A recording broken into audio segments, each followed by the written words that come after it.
Bismillahirrohmanirrohim. Assalamualaikum warahmatullahi wabarakatuh. Video kali ini kita akan bahas tentang manfaat dari memaafkan. Berikut 5 faedah dalam memaafkan. Faedah pertama, memaafkan itu lebih utama dan merupakan akhlak mulia. Di antara akhlak yang mulia adalah seseorang memaafkan orang yang berbuat zolim kepadanya. Allah Ta'ala berfirman dalam surat Ali Imran ayat ke-134, yaitu orang-orang yang menafkahkan hartanya baik di waktu lapang maupun sempit, dan orang-orang yang menahan amarahnya dan memaafkan kesalahan orang. Allah menyukai orang-orang yang berbuat kebajikan. Allah Ta'ala juga berfirman dalam surat Al-Baqarah ayat ke-237, dan jika kamu memaafkan itu lebih dekat kepada takwa. Allah Ta'ala telah memuji orang-orang yang suka memaafkan orang lain. Membalas kezoliman dengan pemaafan itu merupakan bentuk membalas dengan kebaikan yang Allah sebutkan dalam firman-Nya surat Fussilat ayat ke-34. Dan tidaklah sama kebaikan dan kejahatan. Balaslah kejahatan itu dengan cara yang lebih baik. Maka tiba-tiba orang yang antaramu dan antara dia ada permusuhan seolah-olah telah menjadi teman yang sangat setia. Orang yang memaafkan juga dianggap melakukan sedekah. Dari Ubadah bin Samit radhiyallahu anhu, dalam hadis riwayat Ahmad, Nabi SAW bersabda, tidaklah seseorang yang badannya dilukai oleh orang lain, kemudian ia bersedekah dengan memaafkannya tidak menuntut diat, kecuali Allah akan hapuskan dosanya sebanding dengan pemaafan yang ia sedekahkan. Faedah kedua, memaafkan itu tidak wajib, namun mustahab atau dianjurkan. Para ulama mengatakan bahwa memaafkan itu hukumnya tidak wajib. Seorang yang dizolimi boleh saja tidak memaafkan orang menzoliminya. Allah Ta'ala berfirman dalam surat As-Surah ayat ke-39 dan 40. Dan bagi orang-orang yang apabila mereka diperlakukan dengan zolim mereka membela diri. Dan balasan suatu kejahatan adalah kejahatan yang serupa, maka barang siapa memaafkan dan berbuat baik maka pahalanya atas tanggungan Allah. Sesungguhnya dia tidak menyukai orang-orang yang zolim. Sehingga orang yang dizolimi oleh orang lain punya 3 pilihan sikap. Yaitu, sikap pertama, membalas dan menghukum orang yang dizoliminya sesuai ketentuan syariat.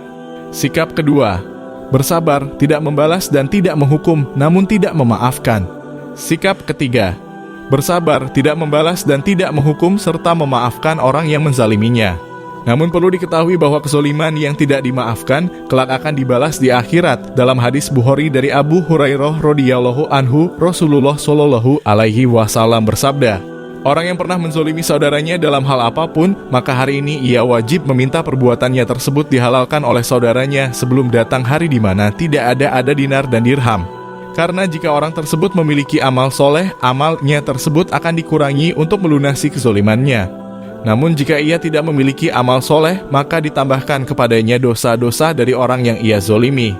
Maka orang yang berbuat zolim hendaknya berusaha untuk meminta maaf dan meminta kehalalan dari orang yang dizoliminya. Jangan sampai urusannya dituntut di akhirat yang tentunya lebih berat dan lebih sulit daripada urusan di dunia. Faedah ketiga, boleh membalas keburukan dengan yang semisal. Hal ini berdasarkan dalil dari Al-Quran. Allah Ta'ala berfirman dalam surat As-Surah ayat ke-40. Dan balasan suatu kejahatan adalah kejahatan yang serupa, maka barang siapa memaafkan dan melakukan perbaikan maka pahalanya atas tanggungan Allah.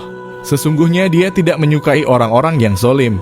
Allah Ta'ala juga berfirman dalam surat Al-Baqarah ayat ke-194. Barang siapa menyerang kamu, maka seranglah dia setimpal dengan serangannya terhadap kamu. Namun bolehnya membalas keburukan yang dilakukan oleh orang lain harus memenuhi 2 syarat, yakni pembalasan harus sama dan setara, tidak boleh lebih dari setara. Maka perbuatan yang ada hukuman hadnya seperti zina, pencurian, perampokan, pembunuhan, dan lainnya wajib diserahkan kepada ulil amri mengenai eksekusi hukumannya. Faedah keempat, lebih utama memaafkan orang yang tergelincir. Orang baik yang melakukan kesalahan atau kezoliman karena tergelincir bukan orang yang dikenal suka melakukan keburukan. Maka lebih utama untuk dimaafkan daripada dihukum atau dilaporkan kepada ulil amri.